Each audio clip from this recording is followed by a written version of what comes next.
Amada Iglesia del Señor, los saludo en el nombre de Jesucristo. Paz a vosotros, mis hermanos. Allá en casa, acomódense. Vamos a meditar un poco en esta ocasión y por ahí les pido a mis hermanos que me concedan los derechos de presentación. Creo que sí, ya los tengo aquí, no hay problema.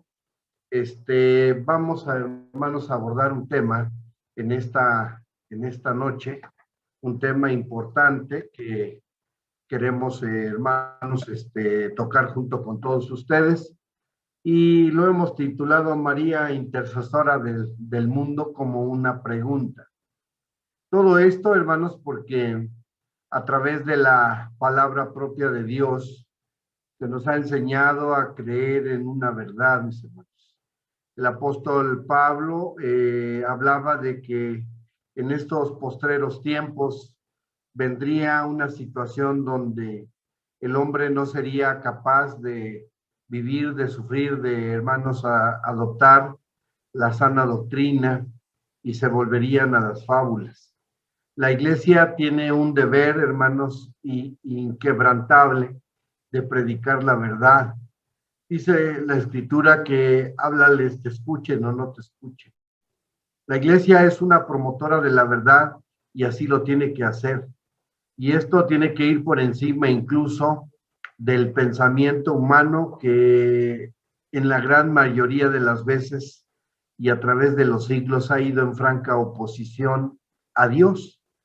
Por eso, hermanos, hoy que estamos nosotros con la oportunidad de meditar en todo esto, vamos a abordar este tema, hermanos, que es un poco controversial, especialmente porque dentro del contexto del pensamiento humano, esta idea sobre la intercesión de María, pues se ha vuelto realmente una situación de cuestionamiento.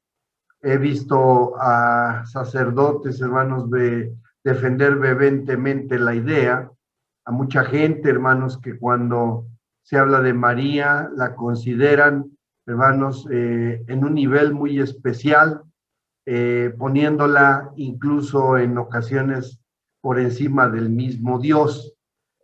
Por eso es tan importante que nosotros que hemos aceptado esa verdad, pues hermanos, necesitamos, como dijo Pablo a través de la carta a los Filipenses, vamos a verlo, capítulo 1, dice la escritura, el apóstol Pablo habla de un deber que los hijos de Dios tenemos.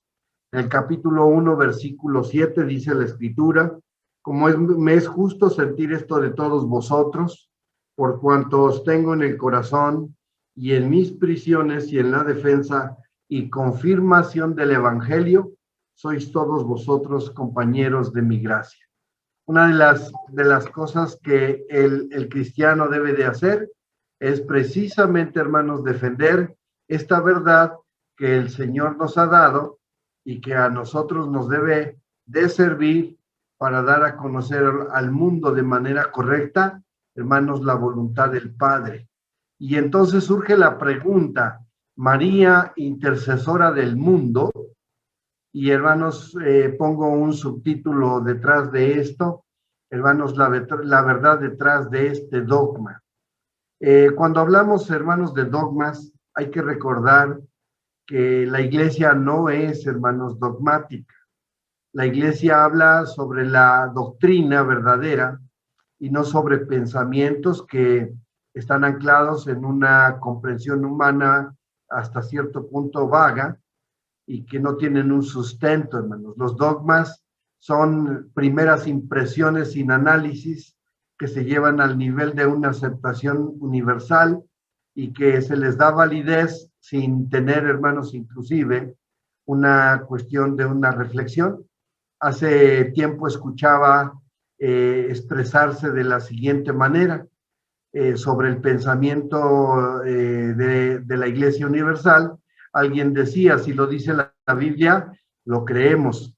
Si no lo dice la Biblia y lo dice el catecismo, lo creemos. Si no lo dice la Biblia, no lo dice el catecismo, pero lo dice la Iglesia, lo creemos.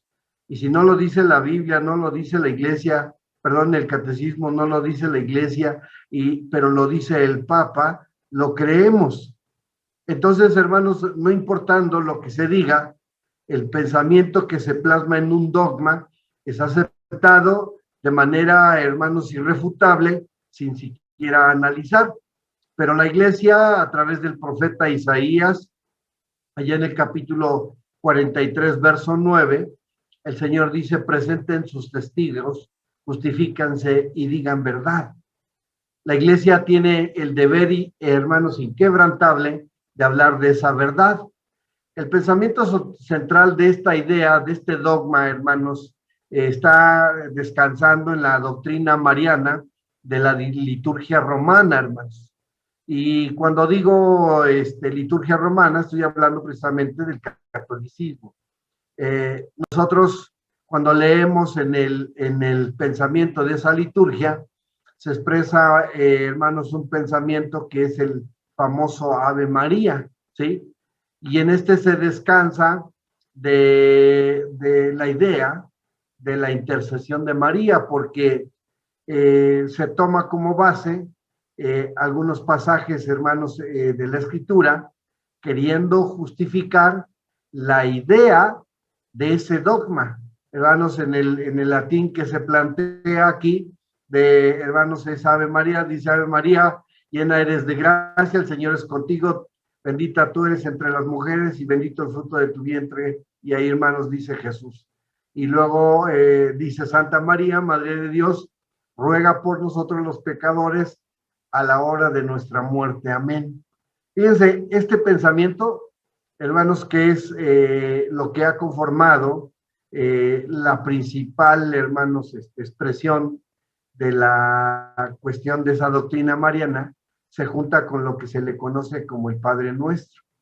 Pero vamos a ver cómo dentro de esta expresión que hoy conocemos como el Ave María, hermanos, hay algunos detalles que están mal planteados y que debemos nosotros de cuestionar para poder darnos cuenta que lo que el mundo profesa, dice la Escritura: más antes sea Dios verdadero y todo hombre mentiroso, como está escrito. Nosotros, hermanos, tenemos que ser cuidadosos, porque si leyéramos la Escritura, vamos a buscar en la palabra de Dios, vamos al Evangelio para poder mirar esto, hermanos, en el Evangelio de Lucas, y vamos a ir desglosando esto para podernos dar cuenta si verdaderamente María se convierte en una intercesora de los hombres. Dice el Evangelio de Lucas, hermanos, en el capítulo 1, dice el verso número 28, dice, verso 26, y al sexto mes, el ángel Gabriel fue enviado de Dios a una ciudad de Galilea llamada Nazaret, a una virgen desposada con un varón que se llamaba José, de la casa de David, y el nombre de la Virgen María. Me voy a detener un poco, porque hay un detalle que nosotros tendremos que siempre identificar. Dentro de la Biblia, hermanos, la expresión virgen no es una imagen, hermanos. Y el mundo le ha dado la idea de una imagen a la expresión virgen. La palabra virgen, hermanos, es una connotación, hermanos, realmente fisiológica del cuerpo de la mujer, ya que se describe a la mujer como virgen cuando ésta no ha tenido, hermanos, ninguna cuestión de intimidad sexual con un varón. En las escrituras, nosotros vamos a encontrar siempre esta expresión, aunque, hermanos, no es el tema de hoy, pero cuando se habla de hermanos, de María siempre virgen, dentro de la liturgia romana, la expresión virgen se le concede a nivel de, hermanos, una cuestión espiritual, y no es así. La Biblia nunca ha hablado de la virginidad como una condición, hermanos, espiritual, sino como una condición fisiológica, ¿sí? Y aquí, cuando se habla de María, dicen que era una mujer que no estaba casada, que no había tenido, hermanos, ayuntamiento con un varón, y que estaba comprometida con José, de la casa de David.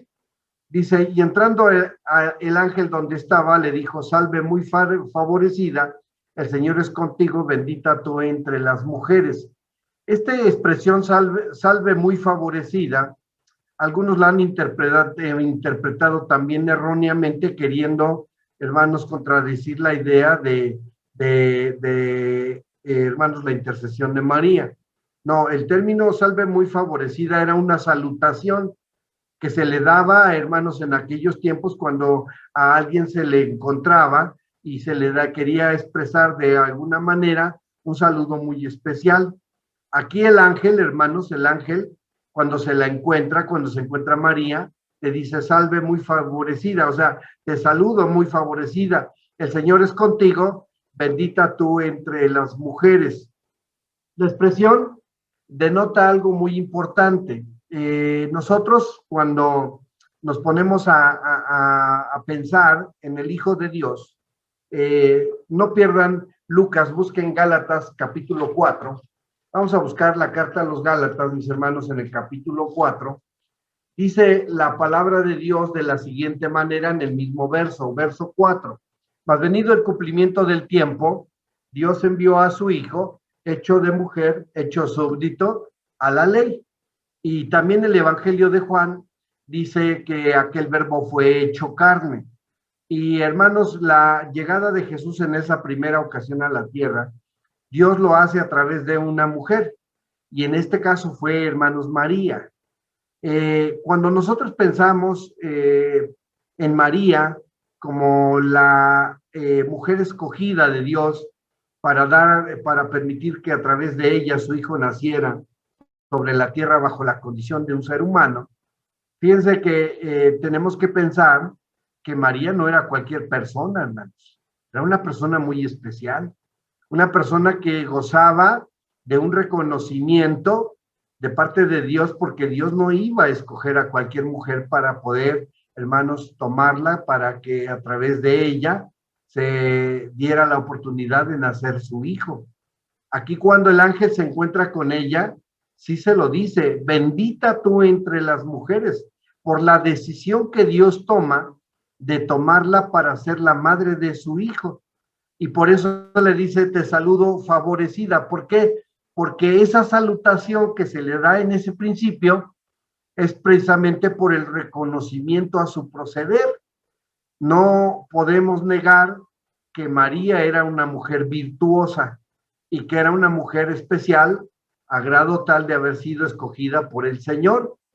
Y le dice, y exclamó a grande voz y dijo, bendita tú entre las mujeres y bendito el fruto de tu vientre. Hermanos, esto lo dice en el verso 42, ¿sí? Aquí nos podemos nosotros brincar hasta el verso 42, donde se dice, exclamó a grande voz y dijo, bendita tú entre las mujeres y bendito el fruto de tu vientre. Hermanos, el Hijo de Dios era una bendición para la humanidad, ¿sí? Y a esta mujer, la palabra, hermanos, que se le expresa, le da el reconocimiento de ser precisamente una mujer, hermanos, muy especial, una mujer a la que a través de ese ángel se le informa de parte de Dios, a través de ese ángel, que iba a ser la que Dios había escogido para que a través de ella viniera al mundo, hermanos, su Hijo Jesucristo.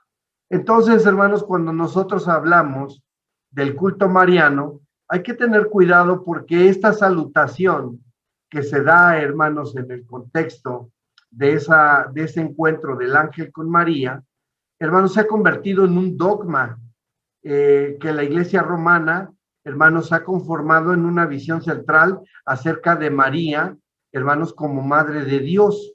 Primero aquí se comete una blasfemia, porque, hermanos, dice Pablo en los Hechos de los Apóstoles cuando enfrenta a aquellos atenienses, el Dios que hizo los cielos y la tierra y todo lo que en ellos hay, incluyendo al hombre, no puede ser, hermanos, resultado de una mujer mortal como cualquiera de nosotros. Ahí ya hay un problema desde el momento en que se le confiere una situación de ser madre de Dios. Algunos lo ubican por el hecho de decir que Jesucristo es Dios, pero hermanos, Dios es la causa de todo.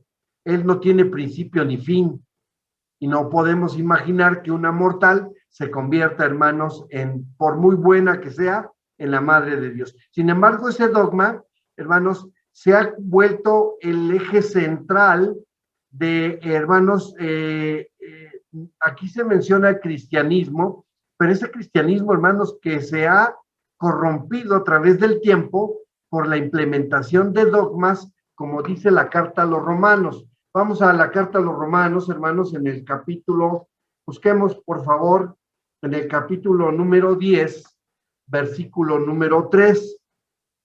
Porque ignorando la justicia de Dios y procurando establecer la suya propia, nunca se han sujetado a la justicia de Dios. Y es que, hermanos, tanto la idea de que María es el eje central de la vida del cristiano y de ese pensamiento trino, pues, hermanos, se está contraponiendo al pensamiento de Dios. Por eso, hermanos, el culto mariano no es parte de la, hermanos, de la doctrina del verdadero cristiano. Esta es una idea surgida de situaciones mal comprendidas de esa salutación que se le dio a la esposa de José, a la comprometida de José, que se convierte en la madre de Jesucristo, ¿sí? Y se proclama, hermanos, a María con un título que hay que recordar, no es nuevo, hermanos. Este título ni siquiera lo viene a implementar la Iglesia romana. Hermanos, se le considera reina del cielo. No se nos olvide que el romanismo, hermanos, el romanismo viene de siglos atrás, antes de nuestro Señor Jesús, antes de la era común, y ese romanismo adoptó ideas que los pueblos que le antecedieron fueron creando dentro de su pensamiento. Y esto nos puede llevar, hermanos, muy allá en la historia, hasta los tiempos de Nimrod y Semiramis. Pero no vamos a ir hasta allá, simplemente, hermanos, quiero tomar en cuenta que en esa proclamación que se da de María, se dice, hermanos, que ella se convierte en la reina del cielo. Y aun cuando se le da el título, hermanos, de la cuestión de los cristianos, más bien esto es, hermanos, del catolicismo, de la iglesia anglicana, los luteranos, algunos de la situación de los ortodoxos, porque se ocupa, hermanos, a través del Teotocos, hermanos, la idea de la proclamación de María como la Madre de Dios, ¿sí? Nosotros vamos a buscar, hermanos, lo que dice la Escritura, esa reina del cielo que no era nuevo, hermanos, el pensamiento, dice el profeta Jeremías.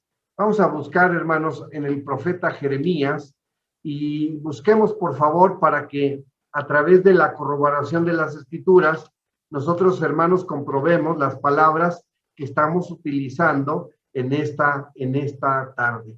Dice capítulo 7, versículo número 16. Tú pues no ores por este pueblo, ni levantes clamor por ellos, ni oración, ni me ruegues, porque no te oiré. ¿No ves lo que estos hacen en las ciudades de Judá y en las calles de Jerusalén? Dice, los hijos cogen la leña, los padres encienden el fuego, las mujeres amasan la masa para hacer tortas a la reina del cielo y para hacer ofrendas a dioses ajenos por provocarme a ira. Provocaránme ellos a ira, dice Jehová, y no más bien obran ellos mismos para confusión de sus rostros. La idea, hermanos, de una reina del cielo va más allá de 6 siglos antes de Jesucristo.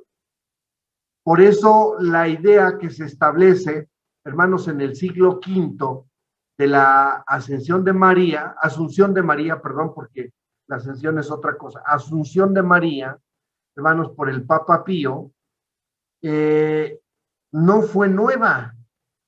Hermanos, esta idea estaba plasmada en el pensamiento de siglos antes de los propios romanos, pero como Roma se convirtió en una mezcla de todos los pensamientos, como lo describe Daniel cuando ve aquella visión de esas 4 bestias, es una mezcla de todo, y dentro del pensamiento, hermanos, Roma adopta muchas cosas de muchos lados y se convierte, hermanos, en esa bestia, hermanos, espantosa y terrible, a la que no se le encuentra forma. y que solamente Daniel describe como espantosa y terrible. Estas cosas, hermanos, ya se vivían desde siglos atrás. Entonces, cuando hablamos de la asunción de María, y dije hace un momento que tengamos cuidado, porque la palabra ascensión se aplica al momento en que Jesús regresa al Padre, y la asunción de María, hermanos, es el dogma que establece que María, hermanos, que María llega a convertirse, hermanos, en un personaje que llega a la presencia de Dios después de terminar su ciclo de vida en la tierra.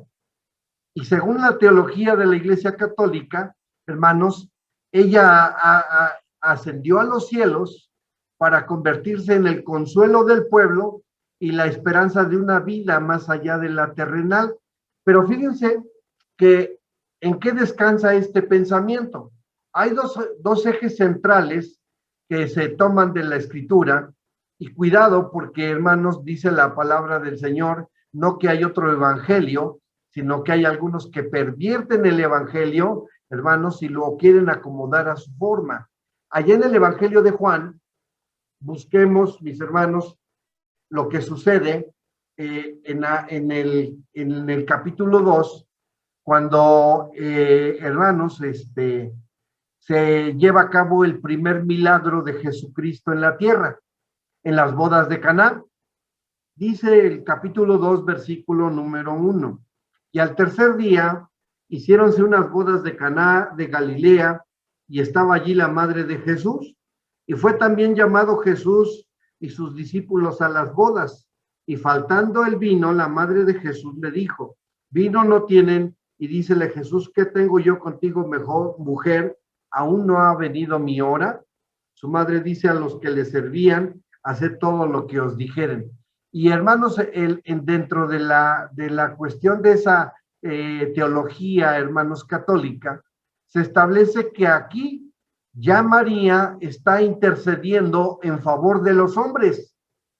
Hermanos, ¿en qué momento nosotros vemos dentro de la palabra de Dios que alguien tenga que interceder por alguien para efecto, hermanos, de darles, como en este caso, vino? Y que esto sea el reflejo de una disposición divina para considerar, hermanos, a María como ese ser que, llegado su momento, iba a ascender a los cielos y que, hermanos, se convertiría en abogada de los hombres. Los que han hecho esta teología han definido que, hermanos, María desde aquí ya estaba abogando por los hombres. Y el otro texto, que también en el Evangelio de Juan, el otro punto sobre el que tenemos que tener cuidado, dice, hermanos, en el capítulo 19 de este Evangelio de Juan, dice el verso número 25, y estaba junto a la cruz de Jesús su madre y la hermana de su madre María, mujer de Cleofas, y María Magdalena.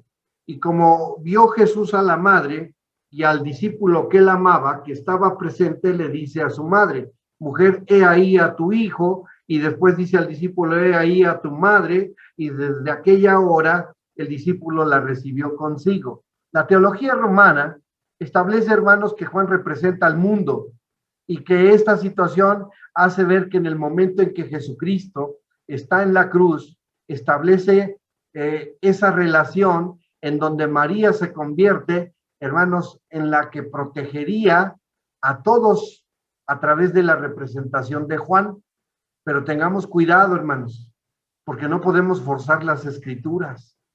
La palabra de Dios aquí no está hablando de una, hermanos, ninguna metáfora, ni está hablando, hermanos, de un simbolismo, ni está hablando, hermanos, de una profecía. Aquí, hermanos, es simplemente un encargo en el que Jesús, al estar, hermanos, en ese momento de cercano a su muerte, hace una encomienda para con Juan por ver por su madre, porque el texto dice que desde ese momento él, hermanos, se hace cargo de ello. Pero en ningún momento está, hermanos, la palabra de Dios avalando el hecho de que Juan represente al mundo, a los hombres. Aquí es una, hermanos, idea que surge de una fábula, en la intención de forzar la historia que, hermanos, vimos en el Ave María, porque se dice ahí, en la parte final, después de todo el rezo que se plantea, dice que ruegue por nosotros.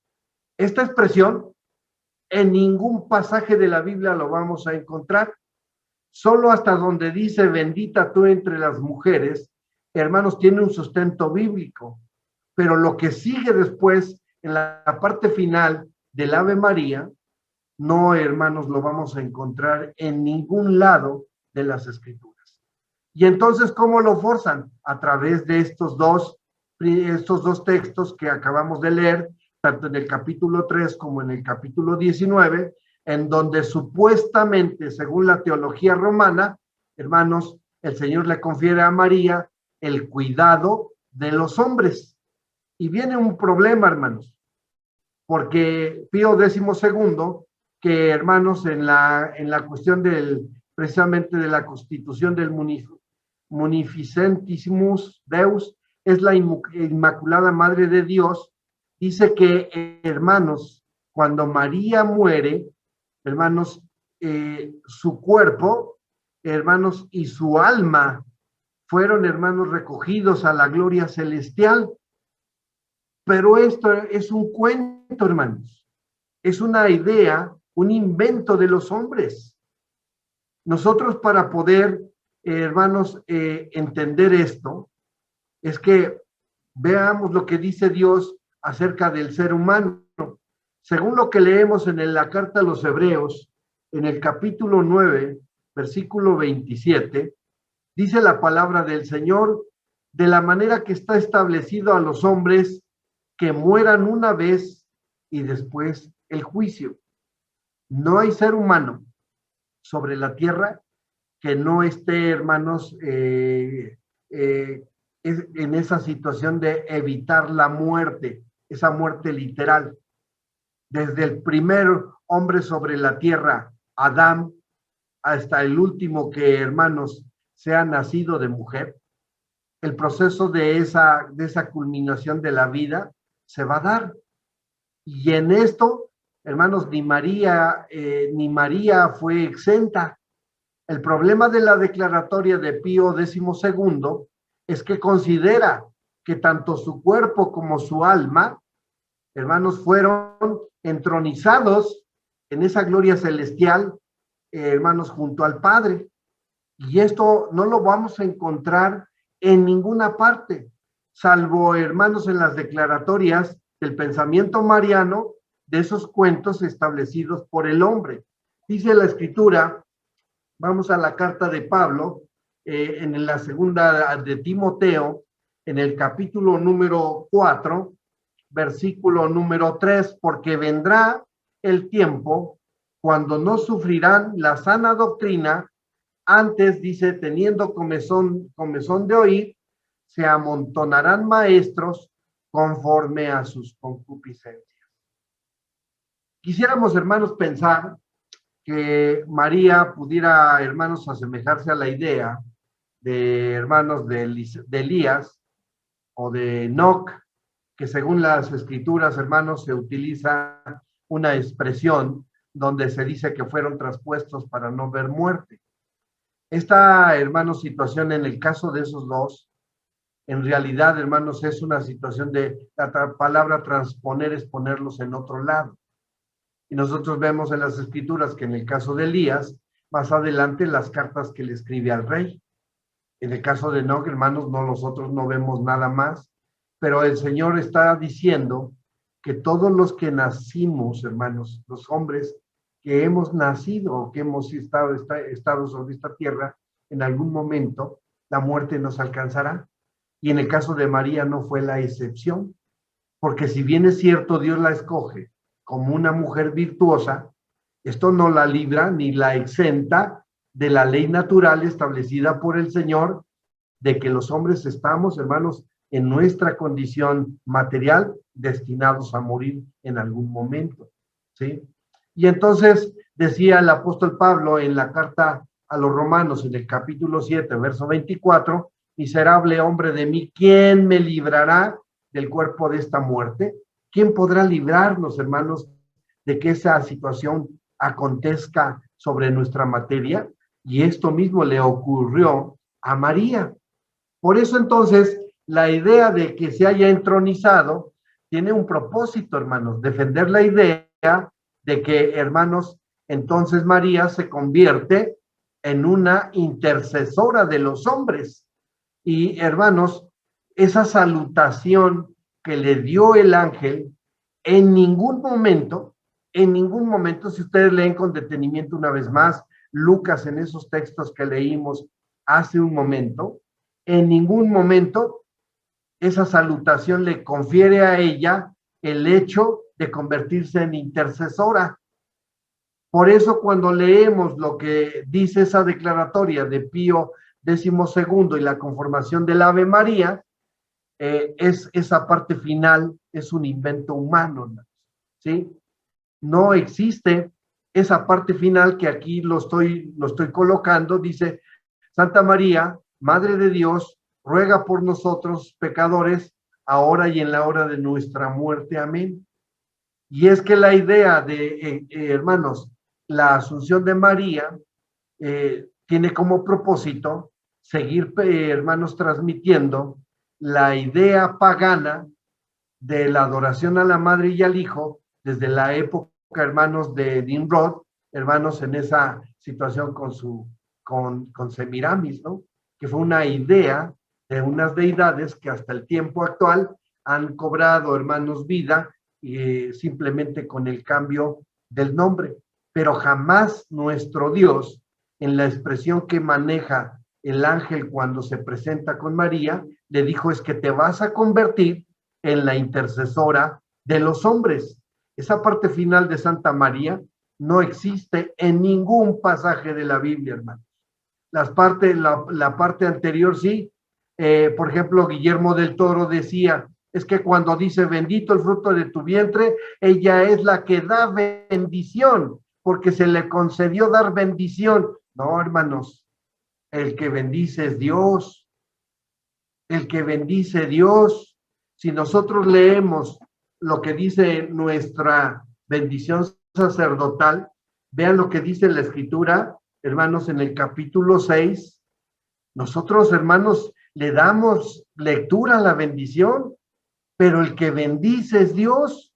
Dice número 6, verso 27, y pondrán mis nombre sobre los hijos de Israel y yo los bendeciré. Nosotros, hermanos, pedimos por los demás y solicitamos bendiciones a favor de los demás, pero la bendición proviene de Dios, hermanos.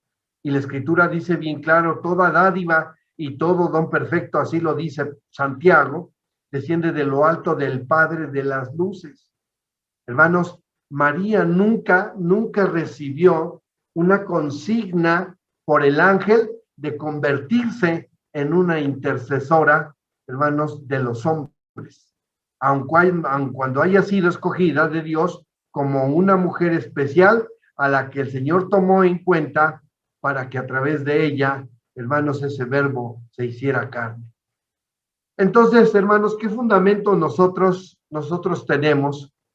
La Iglesia, según lo que dice Pablo, hermanos, en la carta a los Corintios, en el capítulo 3, versos 10 y 11, dice la palabra del Señor, conforme a la gracia de Dios que me ha sido dada, yo como perito arquitecto puse el fundamento, otro edifica encima, pero cada uno vea cómo sobreedifica, porque nadie puede poner otro fundamento que el que está puesto, el cual es Jesucristo.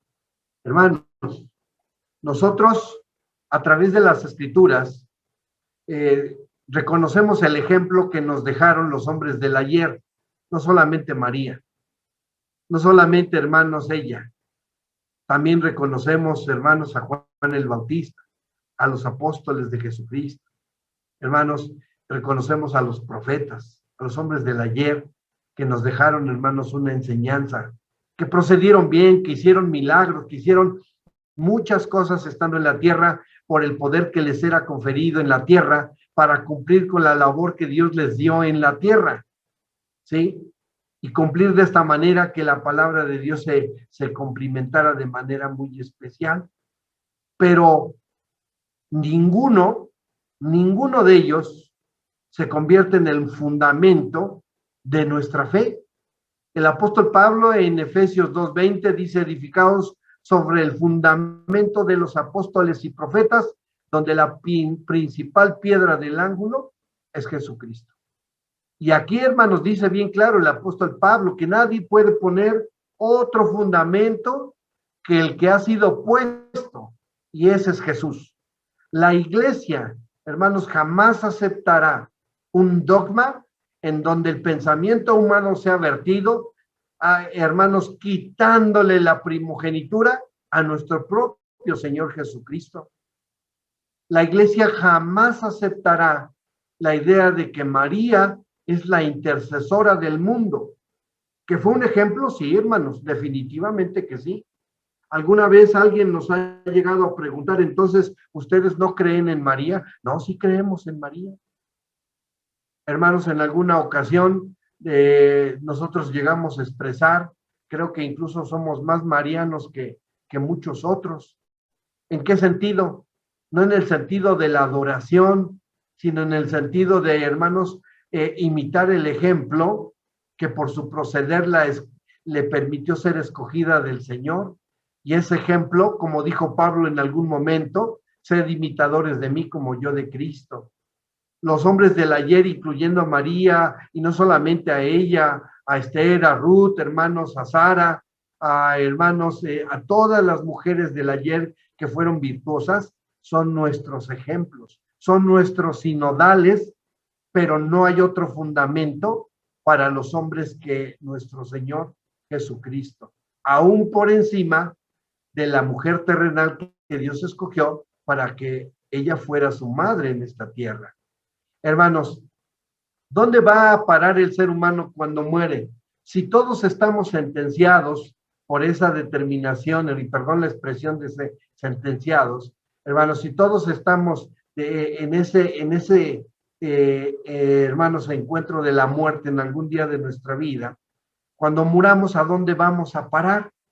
Dice el rey Salomón en el libro de Eclesiastés: este mal hay entre todo lo que se hace debajo del sol, que todos, no dice unos, que todos tengan un mismo suceso, y también que el corazón de los hijos de los hombres esté lleno de mal, de enloquecimiento en su corazón durante su vida, y al final dice a los muertos. Y la pregunta es, ¿María también se fue hermanos, cumplió con esto que dice Salomón? También, hermanos. Y lo cumplió todos los profetas, y lo cumplieron todos los apóstoles, y los cumplieron todos los hombres del ayer, que, hermanos, gozaron de esa virtud de ser escogidos, de ser bendecidos, de tener un privilegio de ser personas especiales que Dios tomó en cuenta. Porque Dios no solamente usó a María como una mujer especial. Si nosotros vemos a Moisés, vemos, hermanos, a Jeremías, vemos a Isaías, nos vamos a dar cuenta cómo Dios los escoge y los pone para un propósito especial. Pero, hermanos, si María como carne, como ser humano muere, y, hermanos, se cumple en ella lo que dice el libro del Génesis, como se cumple en todos los seres humanos, que a la hora de la muerte regresamos al polvo, no podemos imaginar las palabras que expresó Pío XII cuando él, hermanos, declaró que tanto su cuerpo como su alma, hermanos, fueron recogidos para poder, hermanos, estar en ese lugar privilegiado delante de la presencia de Dios. Esa fiesta de la Asunción de María, hermanos, por cierto, que se celebra el 15 de agosto, y bueno, y algunos me dirán, ¿por qué sabe? No porque lo celebre, sino porque lo viví en el pasado, hermanos. Pero esta celebración se da en este mes, hermanos, de acuerdo a la teología romana. Pero María no subió, hermanos, a ningún lugar que no sea, hermanos, el lugar donde están, hermanos, los que se mueren. Hermanos, todos, hermanos, vamos al polvo. Entonces, Si María, hermanos, se fue al polvo, la pregunta obligada es, entonces, ¿quién aboga por nosotros? ¿Sí? Porque al final sí hay un abogado. Vamos a ver primeramente lo que dice Juan capítulo 3, el Evangelio de Juan, en el capítulo 3, mis hermanos, dice la escritura en el versículo número 16, porque de tal manera amó Dios al mundo que ha dado su Hijo unigénito para que todo aquel que en él cree no se pierda, mas tenga vida eterna. Y por más que el Ave María, hermanos, a la declaratoria de ese salve muy favorecida, esa salutación del ángel que Pío XII declaró como la entronización de María en el cielo, aquí jamás vemos que nuestro Dios diga que para tener vida eterna necesitamos la intercesión de María. Aquí dice que es Jesús, mis hermanos, que es el Hijo de Dios en el que nosotros tenemos que depositar nuestra confianza, porque Él se convierte en nuestro fundamento, pero también se convierte en nuestro abogado. Dice Juan capítulo 17. Vamos, hermanos, al Evangelio de Juan también, capítulo 17, versículo número 3. Esta, empero, es la vida eterna, que te conozcan el solo Dios verdadero y a Jesucristo al cual has enviado. Y en ningún momento se menciona, hermanos, al personaje mariano de los cuentos y fábulas de la liturgia romana. Nunca, nunca aparece. Y perdón que lo diga de esa forma, porque al final, como dijo Pablo, en realidad son fábulas, hermanos. Y nosotros no vivimos por cuentos. Dijo el Señor, vas a conocer la verdad y la verdad te libertará. A través de la palabra, nosotros, hermanos, como dice también Pablo, quitamos los escondrijos de vergüenza para creer de la manera correcta en que Dios, hermanos, nos pone en la antesala de poder obtener, hermanos, el perdón, porque al final el abogado, sí, hermanos, el que está delante de la presencia del Señor, aboga en favor de nuestra redención. Dice Primera de Juan, vamos a la Primera de Juan, capítulo 2, dice la escritura de esta forma: hijitos míos, estas cosas os escribo para que no pequéis, y si alguno hubiere pecado, abogado tenemos para con el Padre, a Jesucristo el justo, y Él es la propiciación por nuestros pecados, y no solamente por los nuestros, sino por también los de todo el mundo. Si nos pusiéramos a revisar, hermanos, esta situación de ese abogado, hermanos, el Señor escogió un abogado perfecto, un ser en el que no hubo pecado. Y alguien me va a preguntar, ¿y María tuvo pecado? Sí, hermanos, sí lo tuvo. Y la respuesta está en el Evangelio de Juan, en el capítulo 7, cuando dice la escritura que ni su madre ni sus hermanos creían en él. En algún momento dado dudaron de lo que hacía Jesús. Y si alguien duda de la palabra, de la veracidad, hermanos, del mensaje del Señor, pues hermanos, está también cometiendo esa falta. Pudiera ser no de muerte, pero al final, hermanos, es una falta dudar, hermanos, de nuestro Señor. Entonces, el Señor es el único que se convierte en ese abogado para que nosotros tengamos la oportunidad de poder, hermanos, aspirar al perdón. No necesitamos de María para este proceso de redención. En este proceso, Jesús, hermanos, se convierte en el todo de nosotros. El sacrificio que se necesita para la redención, el sacerdote que ofrece por nosotros para que seamos redimidos, y hermanos, y el que aboga por nosotros delante del Padre para que seamos perdonados.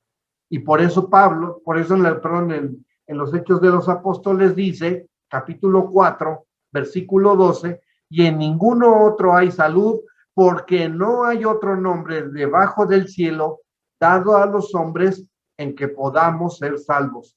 Por eso el rosario, cuando dice María ruega por nosotros, yo no sé a cuál María se le ruega, si María está en el polvo de la tierra y porque a María no le fue dado, hermanos, ese privilegio de abogar por nosotros, sino solamente al Hijo.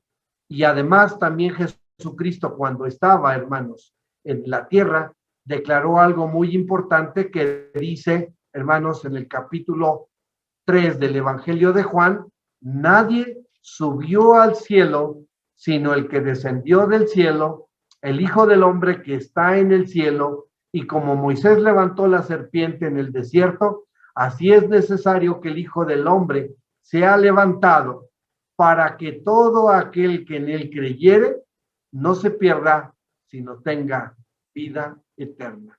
Hoy usted y yo tenemos la oportunidad de obtener perdón, sí, hermanos, ¿a través de quién? De Jesús. Y entonces María, simplemente como el resto de los hombres del ayer, se convierte en un ejemplo, en un modelo de conducta que para nosotros tenemos que imitar si queremos alcanzar los favores del Señor. Pero María, en este momento, como Isaías, como los apóstoles, como los profetas, hermanos, está durmiendo en ese polvo de la tierra, esperando el regreso de Jesucristo. Y como dice Salomón, el que está muerto nada sabe, porque su memoria es puesta en el olvido. A la diestra del Padre está sentado el Hijo, hermanos, nuestro Señor Jesucristo, y Él es el único en quien nosotros encontramos la oportunidad, hermanos, de la salvación. Dice Hechos de los Apóstoles, capítulo 7, en el momento en que, hermanos, Esteban es lapidado, antes de que esto sucediera, lo que él ve en esa visión, dice el capítulo 7, versículo número 54. Y oyendo estas cosas, regañaban en sus corazones y crujían los dientes contra él, mas él, estando lleno de Espíritu Santo, puestos los ojos en el cielo, vio la gloria de Dios y a Jesús que estaba a la diestra de Dios, y dijo: he aquí veo los cielos abiertos y al Hijo del Hombre que está a la diestra de Dios. Y Pablo, hermanos, confirma esto también cuando en la carta a los romanos, perdón, a los hebreos, dice lo siguiente. Vamos a la carta a los hebreos, veremos, hermanos, estos pensamientos. Dice la Escritura en el capítulo 9 de la carta a los hebreos, dice así el verso 15: así que por eso es mediador del Nuevo Testamento, para que, interviniendo muerte para la remisión de las rebeliones que había bajo el primer testamento, los que son llamados reciban la promesa de la herencia eterna. Y hermanos, nosotros recibimos de Dios un abogado, el que fue constituido con ese propósito, y que, como dice la Escritura, es el único hombre, es el único nombre en quien podemos ser salvos. María no es intercesora. María, hermanos, es un modelo conductual, como lo fueron todos los hombres del ayer que hallaron gracia a los ojos de Dios. La salutación del ángel Gabriel para con ella simplemente fue, hermanos, el reconocimiento de el por qué Dios la escogió para que se convirtiera en la madre de su Hijo, pero jamás podrá abogar por nosotros, porque hoy duerme en el polvo de la tierra. Que el Señor los bendiga. Paz a vosotros, mis hermanos.